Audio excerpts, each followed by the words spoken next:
Hello, everyone, and welcome back to Retention Chronicles. Today, I am joined by Molly Kerrigan. Thank you so much for being here, Molly. Super excited to learn about you, your expertise, your background, and Shinesty. So, can you say hi and give us a little bit of your background to start us off?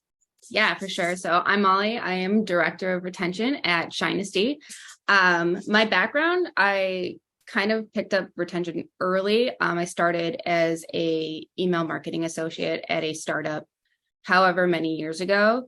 And from there, email being like the primary retention channel, like especially back then, I just kind of started grabbing everything I could that was related to the customer experience and finding ways to make them come back. Um, and 2 years ago, I joined Shinesty as director of retention, which has been pretty interesting, focusing on subscription and just like making sure those people stay with us and reducing our churn rate. So it's been a journey, and now I am selling underwear to people on a monthly basis. So Yeah, I love that. What an intro. Yeah, it's interesting. Like you said, email was like, I feel like retention was email, like they were one of the same. And I feel like that's like broadened a little bit. You're shaking your head. Can you yes, give us like your thoughts around that? 100%. It was, I mean, we're talking like 7, 8 years ago or whatever, when like I think Marketo was like the platform for Mm-hmm. retention, right? Like it was all about getting certified in that and learning how to like set up special segmentations in order to talk to customers one-on-one. Well, then you start realizing that like maybe email isn't the only way people are engaging. There's like so many different ways for people to access your content. So I think in the past few years, SMS has obviously become a huge channel. Search is a huge opportunity, even for returning customers. You can't really just rely on people opening an email in their inbox because it has become so flooded. It is such a popular channel at this point, and it's, a lower cost channel. So a lot of people, a lot of companies tend to focus on that first. So over the past few years, it's been definitely trying to find those opportunities and those additional channels. Like we're trying direct mail. We're trying, which is kind of an old school channel, but still really Mm-hmm. fun. Like we do catalogs every year, and our customers absolutely love it. That probably gets like some of our top engagement for the year. Whoa, that's really cool. Okay, I want to dive into all of those different channels, but before we do, to give our listeners context, can you give like a boilerplate of Shinesty and what you all do? Yeah, so Shinesty has actually been a really interesting company. It started, I want to say 8 years ago. Um, I joined 2 years ago. It's kind of had several different phases of of the business. Um, we primarily focused, we were like a suiting company not too long ago, like Oh. primarily a suiting company. We are still a suiting company. We still have plenty of suits available, anything that's wacky. But during the pandemic, we kind of had to shift our focus, and underwear just became the thing. As a company, our goal is to actually just have people kind of take life a little less seriously. We want to be that kind of humor that people get. And then we identified these like really great products as opportunities to convey that to the world. Um, so it's, we call ourselves an irreverent clothing brand. Um, I love that. and our ultimate goal, our primary focus is entertainment. We want you to be entertained by every piece of content you receive, and we want to pleasure the customer, which is one of our core values. And that just means that like we want to make you laugh, we want to engage with you, and then we also want to deliver you like really high quality products, whatever that may be. Oh, that okay. That I get that sense, like just through your website and social and everything surrounding your brand of like entertainment comes first. And I don't know if I've had an interaction like through this podcast or through um other brands in the space where they would say like that's their first pillar or like their primary goal is entertainment. So I think that's like a really interesting take to hear like what you want to do. And it's of course centered around other brands. Like you want to make sure you're taking care of the customer, right? But to like have entertainment be the core. I think that's a really fun take. I'm sure there's a lot that you get to play around with in that arena as well. I mean, the meetings with the creative team, like we have an amazing creative team and everybody has their own opinion. And to be completely honest, like everyone here is a bit of a weirdo, but like in the best way.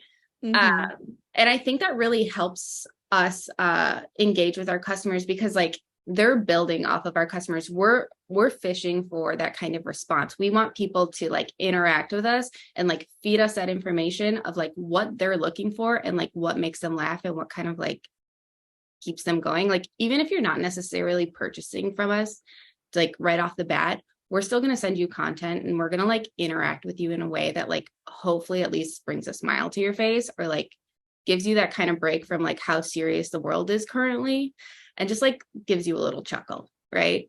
Mm-hmm. Yeah. And also it makes sense around because I didn't know the background behind you all being concentrated in suits before the pandemic. But it also makes sense that when the company shifted um during the pandemic in terms of like your product catalog, the thing that still like reigned true for your company was the entertainment factor. And like people during the pandemic needed exactly what you just said, like something a little bit more lighthearted, something that was easily digestible and like put a smile on your face. So I'm sure, would you say like that kind of like, I feel like that matched very well with just what was going on in our world.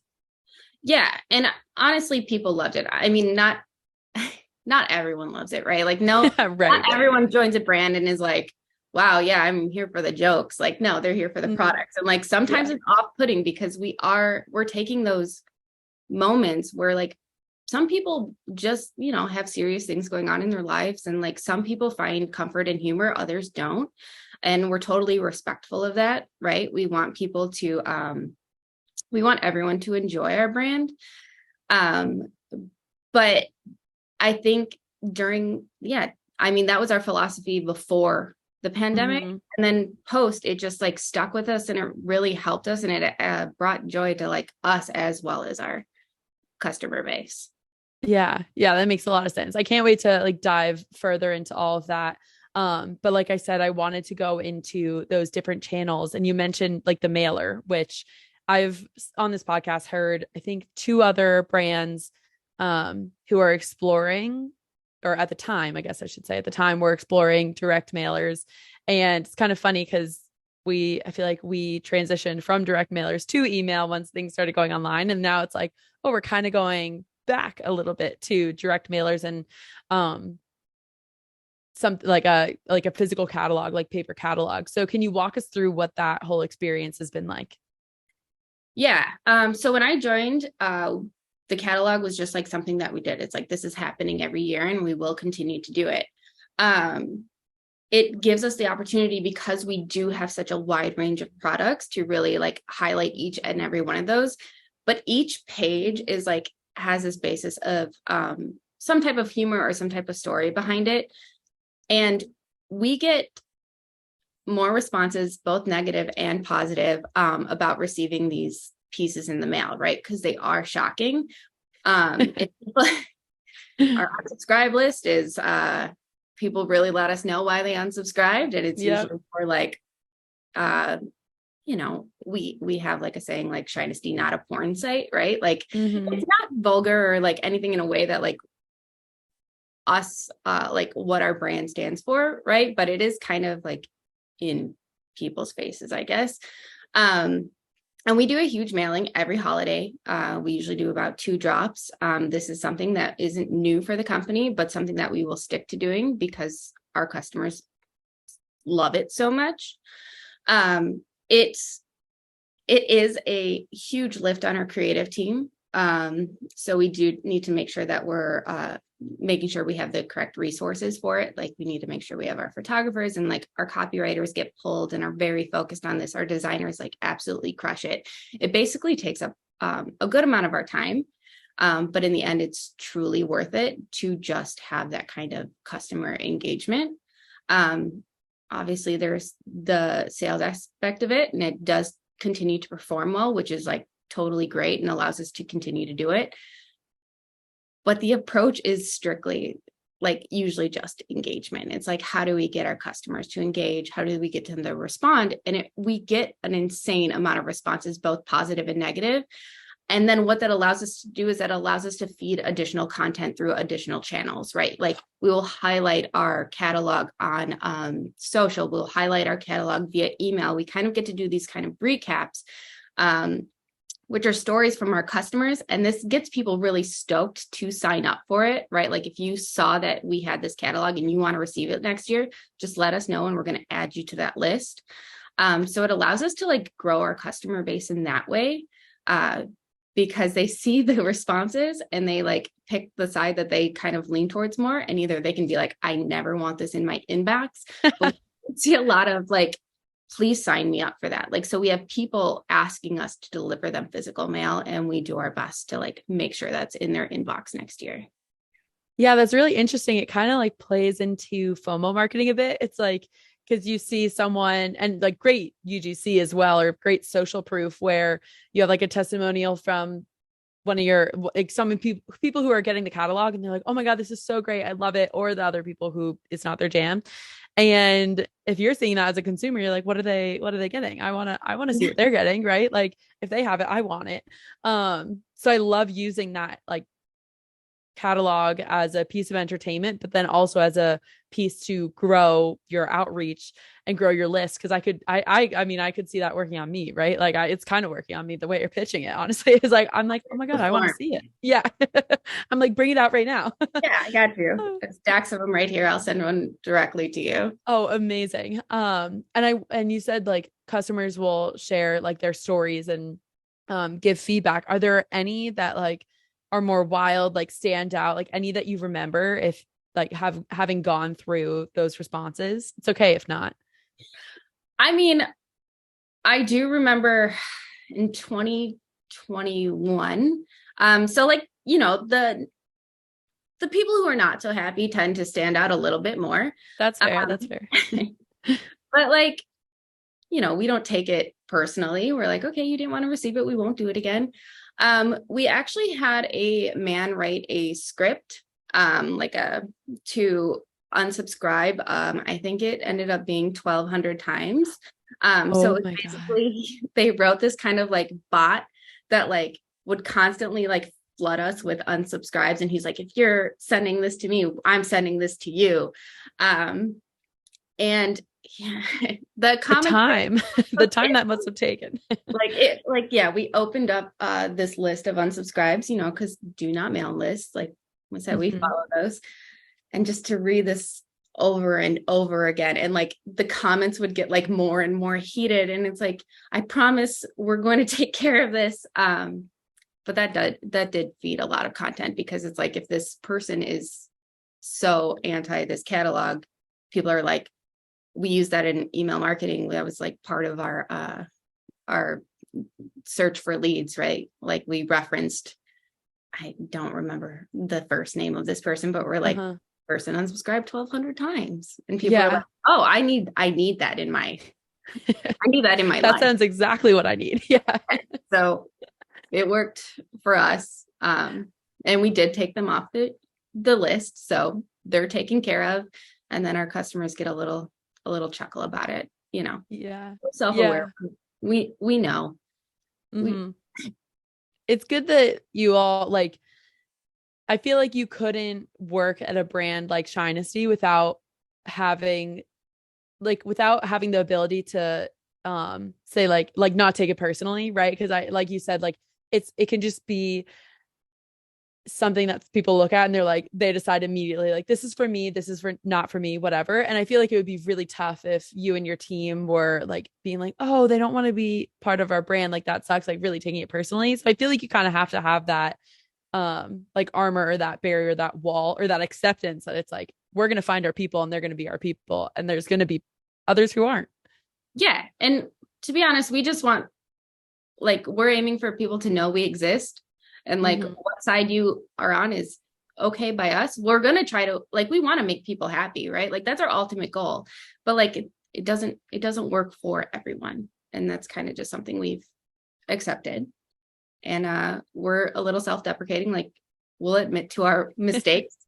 We present this as a mistake, like, oops, we didn't mean to upset people this much, but it ended up happening. Yeah, yeah, that's a great way to put it. I would hope like listeners, I'm sure can agree or can see the relatability factor that lies within that. I would hope so. It's like your ultimate goal, especially like as a company, should be to uh make sure that like your people are taken care of. You don't want to like knock anyone down or anything like that. I mean, we're self-deprecating too. Like we know like we're not perfect. And we will call those things out, right? So it's not like we're not aiming to attack anyone or anything like that, right? It's just like you can't always be for everyone. And you want to just approach that in a way that's like understanding, but also like gives our customer base like what they need as well. We're not going to kind of like mute ourselves in a way that would impact the people who are truly enjoying it. Yeah, yeah, that makes a lot of sense. And I too think like as we're talking about how your branding is centered around entertainment and putting a smile on someone's face, I also feel like, at least this was my perspective, was like their entertainment, like the delivery of education around like what your brand is about is through the lens of like humor, right?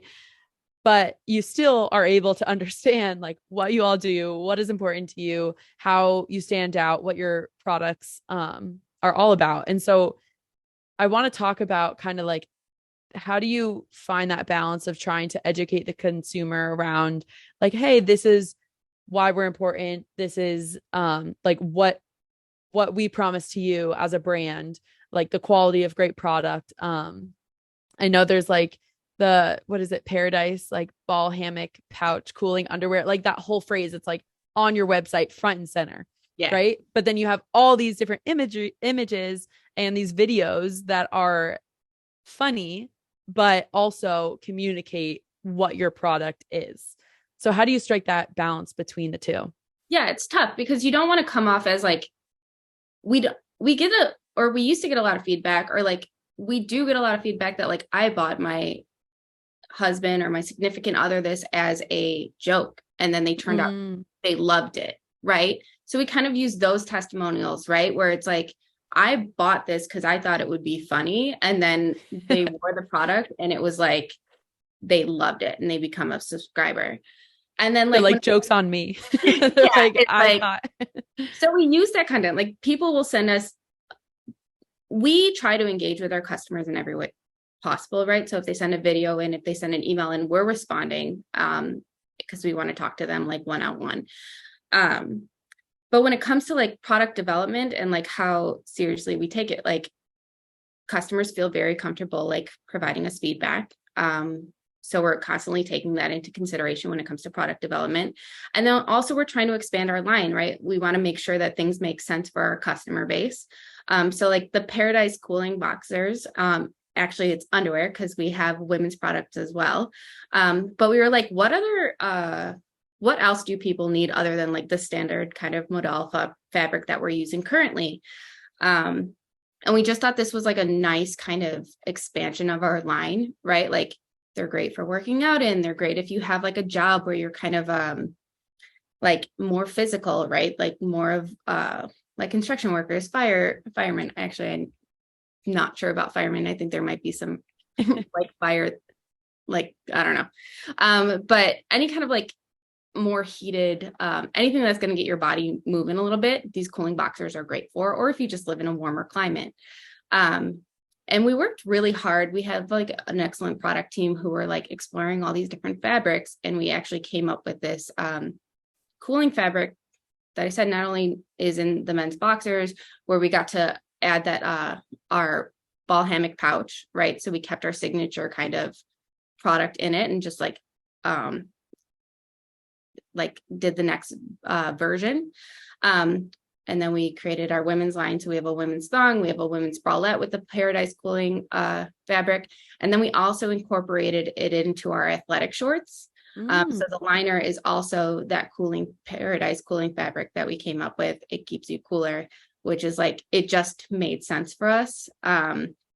It's like our customers will go to the gym, or like they'll want that kind of support that they get with our standard boxer, but then they'll want to expand it and like have the shorts that go with it. So like it was just a product. It was a nice jump into something that like just made sense for our customer base. Yeah. Yeah, that makes a lot of sense. And how do you think, like, speaking of your role with retention, how do you think like all of this that we've been talking about, like branding and educating the customer and the brand awareness, how is that playing into how, you know, you're approaching retention? Yeah. I mean, it is, like I said, it is tough, right? Like we have to come off as the experts, but we also have to make you laugh. And when it comes to retention, we want people to be confident in what they're getting, right? So, I mean, the best and easiest way to retain a customer is to have a really solid quality product, right? Mm-hmm. Yeah. That's it. Like you want your core products and the things you're really pushing to really pleasure the customers, and make sure that they're truly enjoying it. And then we also want to continue to provide variety, right? I think an interesting question is like, why do I need an underwear subscription? Right? Like, so it's like, there's the novelty of it, right? Which comes off with like our new prints that are released every month, right? Like we have an excellent design team that like is constantly coming up with things to either make you laugh or like something that you would want to wear, just like the newness. And then there is like this idea that you're actually supposed to replace your underwear every like 6 to 12 months, right? Which most people don't know.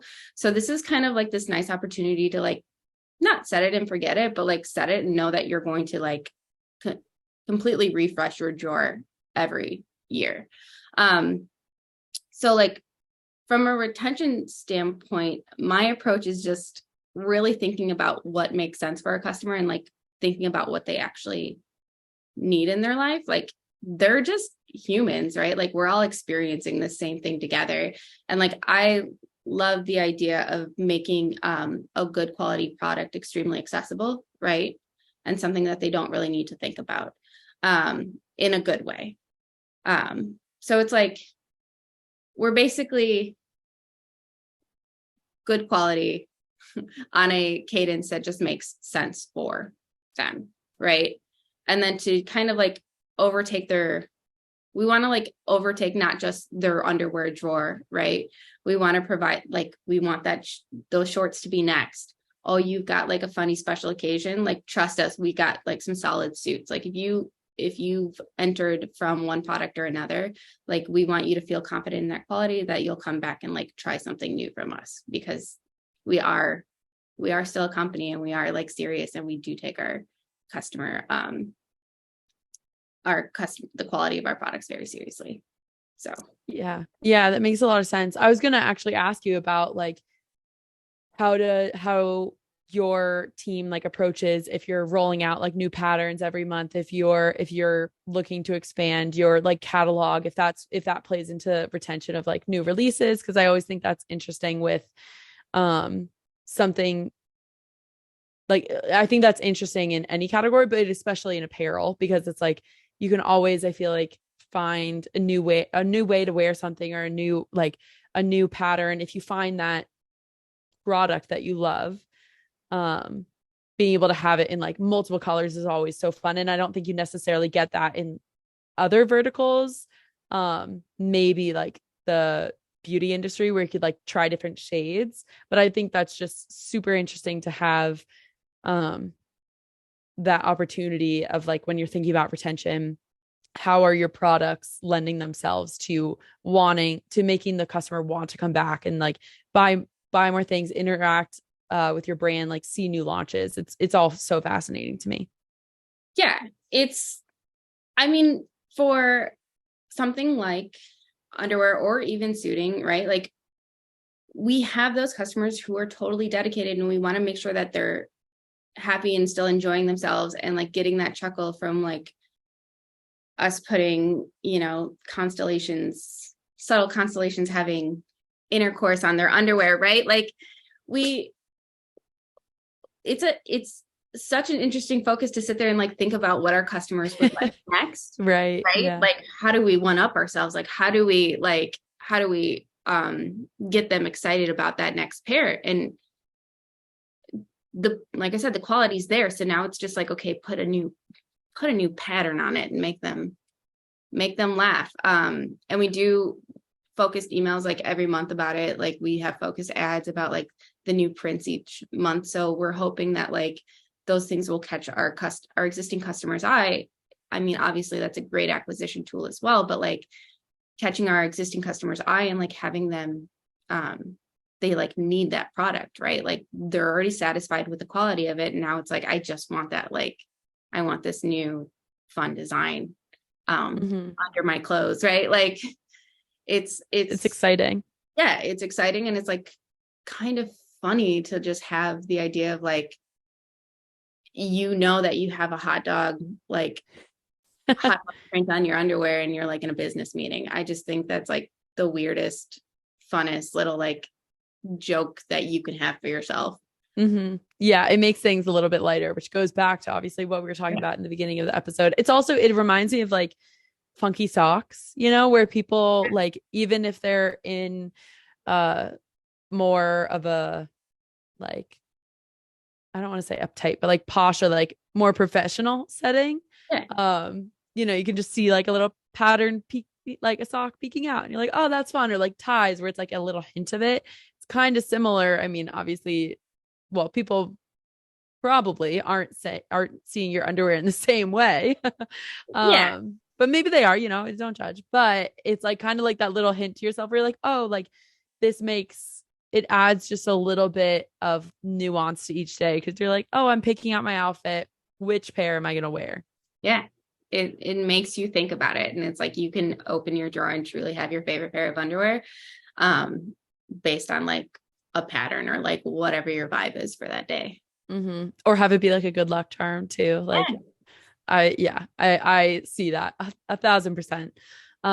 You also mentioned the like component of Shinesty of having like subscriptions, like a subscription offering, and being able to kind of take that weight off of the consumer of like, hey, you don't have to think about this, but your underwear does need to be replaced every few months. And so am I correct in saying like you have like one-off sales and then you also offer subscription, correct? Yeah, we do both. A subscription doesn't fit for everybody, right? I think that is an interesting part of retention, right? Where someone comes in and they buy a single pair, or like they come in and they buy a single pair and they then like a month later they buy another single pair, right? Or are you a pack purchaser where you're buying 3 or 6 at once, you know? So not everyone fits the same mold. And from a retention standpoint, basically what we're trying to figure out is like what makes the most sense for you. So if you're like coming in, you're a new purchaser, you haven't committed to like a pack, you haven't committed to a subscription, you're kind of just laying there and like, I don't know what I want to do next. Our goal is to present you with like your best buying options. Like this makes sense for you. Because obviously there's like incentives and to however which way you want to buy, right? If you want the novelty and you want the funness and newness every month, like I think presenting you with a subscription is going to make the most sense, because it's like you kind of get this discount, you get this something exciting in the mail every day. You're kind of looking, or every month, you're looking for this like kind of fun aspect of it. If you're just like, I see 6 prints that I like on that, it's like, then go and like build a pack builder. Like we're going to present you with that option, right? We're going to give you incentives to building, you know, a 6-pack or like a 3-pack or whatever you're looking for in that moment. So it's like finding those things that just make sense for the type of buyer that you are, right? We're not going to force you to be a subscriber. there's going to be benefits to being a subscriber, and maybe that fits your personality. We're not going to force you to buy a pack, but like in reality, this is probably best for you because of the discount you get. It's like done, and then your drawer is refreshed all at once. And then you can come back in like 6 to 12 months whenever you need something new, and shop the same way. So it's like, there's different paths that people can take. There's people who will never be a subscriber, and that's totally fine. We're not going to make you commit to that, but we're going to present that to you because we believe this is the best way to buy, like as a consumer.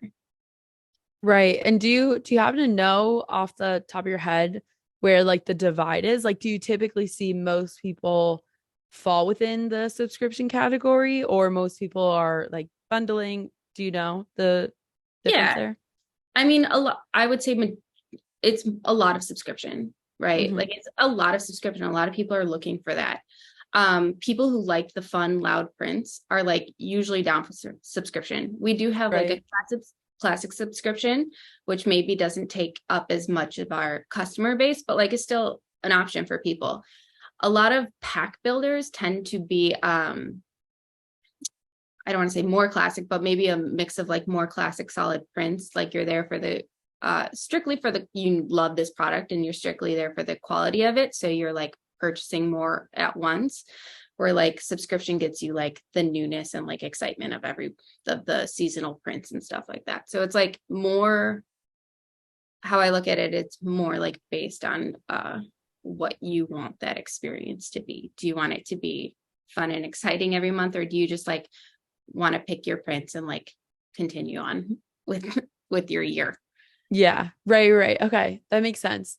I was kind of gathering that probably more would fall within the subscription customer profile. So yeah, super interesting stuff. And then I know for us at least in like the post-purchase experience, like segmentation is a big part of meeting customers where you're at and making sure that like if someone's a subscriber versus if someone's a repeat purchaser or a first time buyer, customizing that experience to see what to just relay the correct information to each person. So is that something you all are doing at Shinesty? If so, can you walk us through it?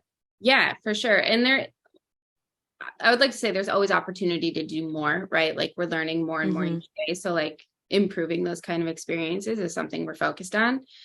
But I mean, for a post-purchase flow, right? Like we have a couple that exist just based on like what you purchased, right? Like if you purchase once from us and haven't purchased again, and say you just purchased an e-com order, you didn't purchase a subscription or a we don't have like a ton of information on you, we're going to drop you into a flow that's kind of going to explain your options, right? Like the first flow, the first email that's going to come is explaining the benefits of subscription, right? We're going to like hope that they enjoyed their pair, which we have like review requests and stuff like that. We do have that type of follow-up, but then this is just presenting your options to buy. It's like a opportunity to educate, right?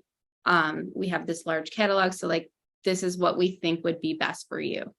And we usually start with subscription, right? Because in our eyes, that's our best deal. It builds the excitement. Next, we're going to move into packs, right?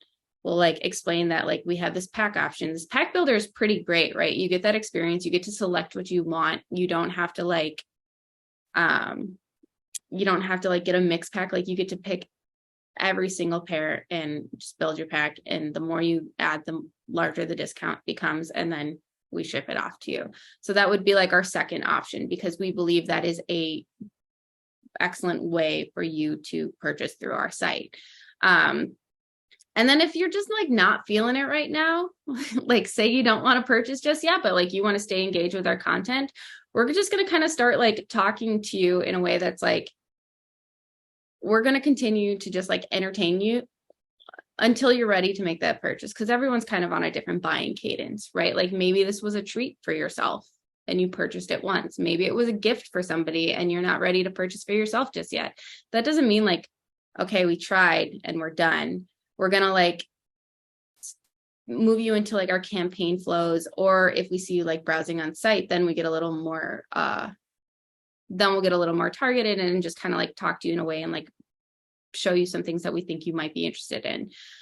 We do a lot of work with Wonderkin. We have been expanding with them lately to figure out ways to like provide customers with things that we think they would like based on their interaction and previous purchases with us. So we're trying to get smarter, and there's constantly the opportunity to get like more targeted to really provide people what they want based on their behaviors.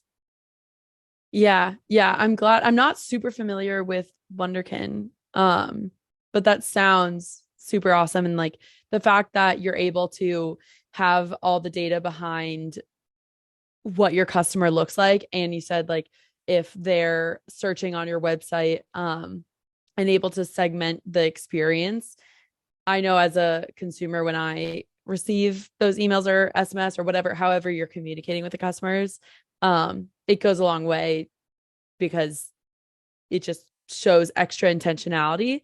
But I also like that you also have the approach of recognizing like, hey, maybe this was a gift or a one-off purchase, or like a treat yourself moment, and you're like, we still want to be present even if you're not like the top 1% of our consumers, right? Like we'll still entertain you. It's like a friend, like being like, oh, we'll keep in touch. We'll still like provide you these benefits, even if you're not part of these different customer profiles.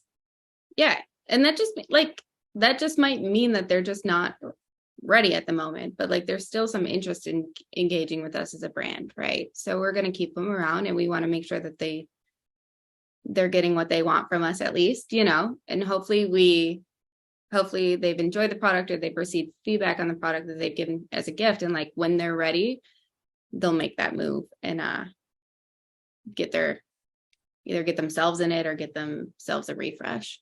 Mm-hmm. Yeah. And I like to ask as well, along with segmentation, because I know this has come up with other guests along the lines of like, you have email and SMS. If you're just talking about those two channels alone and you're segmenting for the customer experience, how are you all approaching like how they're working together in terms of like, are you sending majority of your communications through email with those different experiences that you just walked through, or are you kind of coupling them with SMS? How are you approaching that? Yeah, it's been actually really interesting in the past like year and a half. We've seen this kind of like shift in like what channels people are prioritizing, right? So as of right now, we think last year we were prioritizing maybe SMS a bit more. Like if we had your phone number, we would focus on that. But then we started to realize that maybe email was dropping off a little bit more than we'd like. So we kind of are having them work together at this point. Like, I don't think it's terrible to send people it's not the exact same message, but like the same information through both channels, right? As long as you're delivering it in a different way, because there are so many times where I miss an email, but I'll get a text message, right? Like people aren't engaging with every type of content that you send them. Like your open rate is never going to be 100%, right? So it's like giving them multiple touch points is okay, as long as you're not like just copy and pasting, like I sent you this email and then basically I sent you the exact same thing in a text. Like we're going to feed you like some sense of humor in both. And like if you happen to open both, hopefully you got like at least the joke through from both, like you got that entertainment factor from both. But we do, as of right now, we aren't prioritizing one over the other, because people's engagement and like what channels they're focused on is constantly shifting.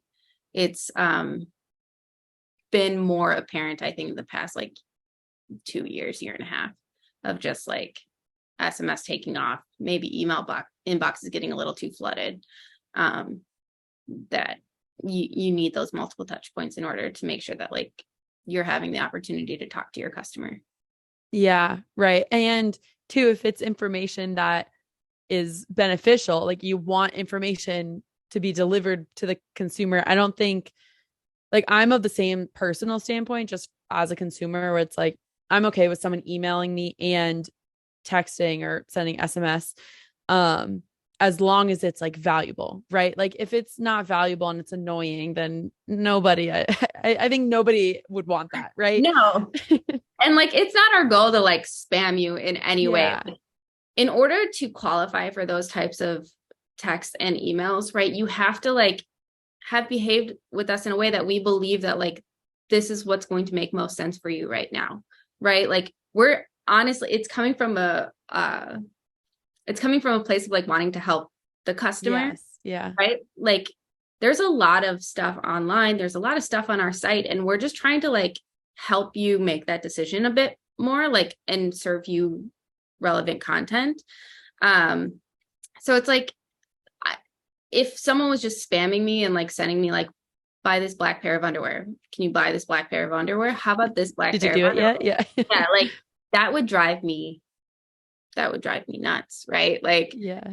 and I don't want to do that to our customer base. But if it's like you came in and we can see that you're interested in subscription, but maybe like you don't fully understand it, or like you need a little more information on it, we want to provide that to you. If you want to consume that via an email, great.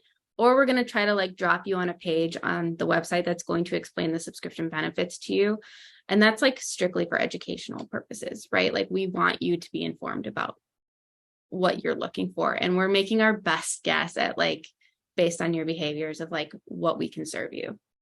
Right. Yeah. And I think that's what shows up with the brands that are taking that approach, like you all are, where it's like, okay, we're trying to use all the information we possibly can to predict like what makes the most sense for you at this time, at this customer stage. And I think that's where people are going to start to, if they're not already in the boat of like, oh, send me a SMS along with an email because I'll just see which one I open first. Or like say I get an SMS about it and then I'm like, okay, awesome. And then I see that I have an email and has more information around it. Like that's then up to me and I get to choose how I'm interacting with the content, but it's the accessibility or the ease of usability where it's like, okay, I don't have to go look through a website for something that I want.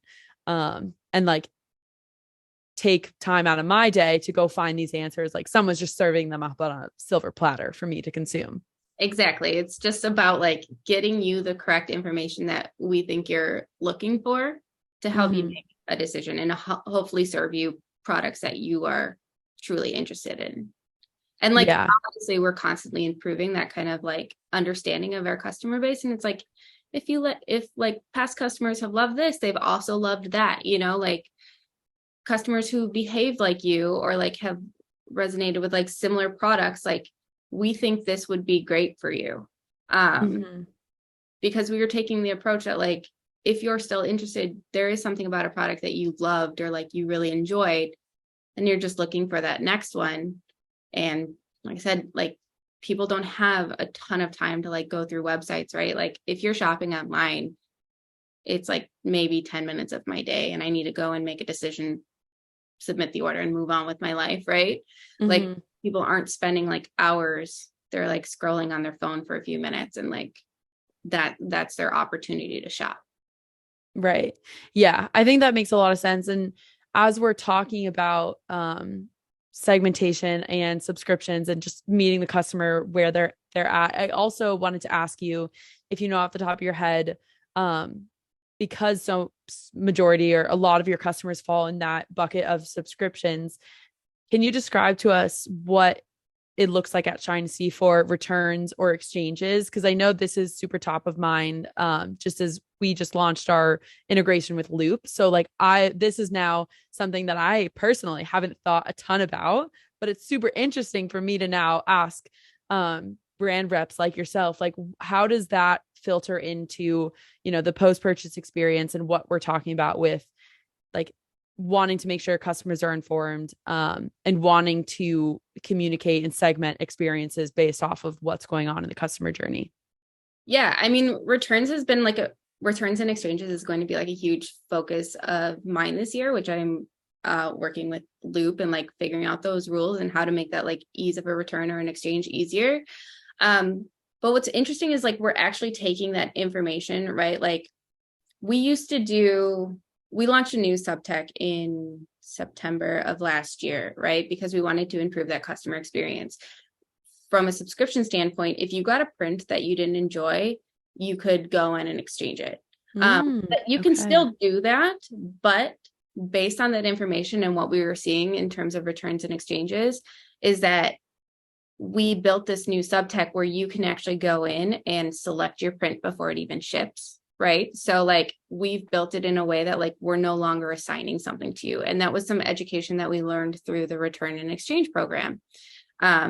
That would be a reason why a lot of people wanted to exchange, like our prints are loud, you know, or like some people might find some funny and not others funny, right? Like, and we always wanted to provide the customer with what they want, right? So like instead of like using that kind of like Loop return and reporting to understand that like a lot of customers were exchanging just based on the print, right? Let's like solve that and like let's build a subtech that actually allows the customer to select what they want before it sends out and remove that like point of friction. But yeah, and like other than that, with like returns and exchanges, we offer free returns and exchanges in the US, right? So we're constantly trying to make sure that like, because our product catalog is so big, like there has to be different rules for like every type of product, right? Which gets kind of complicated, but like we want people to feel comfortable. Like if they needed a new size or they wanted to like exchange for a new pattern, we want to make sure that that is readily available at their tips. And like Loop has done a pretty solid job of like giving us that flexibility. We also are working on like integrating Loop directly into our CX platform, you know, just so we can like quickly take care of that for the customer. So there's a lot of opportunity there, and that's going to be a huge focus in 2023. Yeah, super interesting. Thank you for like giving us details around that, because I've also seen, I think we're trending towards that where it's like, okay, returns and exchanges are going to be very important, are going to be like now another deal breaker or now another way to impress your consumer base.